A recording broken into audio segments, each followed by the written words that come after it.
엔지니어의 한마디 28번째 시간입니다. 레코딩 과정에서 EQ를 사용하는 이유. 자, 요거 생각보다 어려워하시는 분들이 계신데 관점은 딱 두 가지입니다. 내가 톤을 만들 거냐 아니면 문제를 해결할 거냐.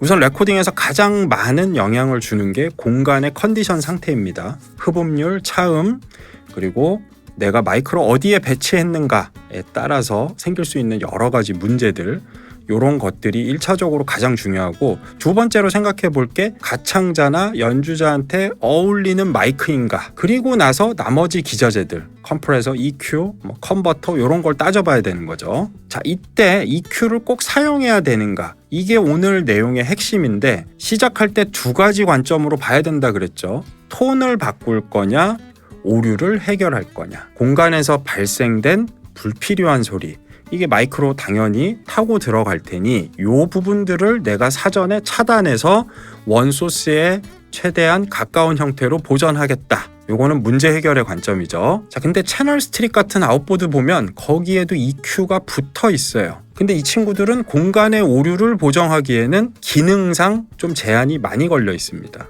그러니까 정교하게 어떤 커팅이나 이런 작업하기에는 조금 무리가 있어요. 넓게 톤 변화를 만드는 건 가능해도. 그래서 마이크를 통해 들어오는 소리가 음악 안에서 어떻게 자리 잡으면 좋을까? 요건 톤의 관점이란 말이죠. 이 톤의 관점에서 봤을 때 사용할 법한 EQ예요. 자, 그러면 여러분들은 EQ를 어느 타이밍에 활용하실 건가요? 안 쓴다. 이거 관계없어요.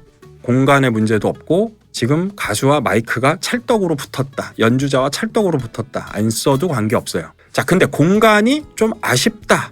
그러면은 서지컬스럽게 문제를 해결하는 과정으로 EQ를 사용하는 거고, 지금은 그 공간의 문제보다도 톤에서 조금 아쉬운 게 있다. 그러면은 톤을 내가 바꾸기 위해서 지금 EQ를 쓴다라고 봐야 됩니다.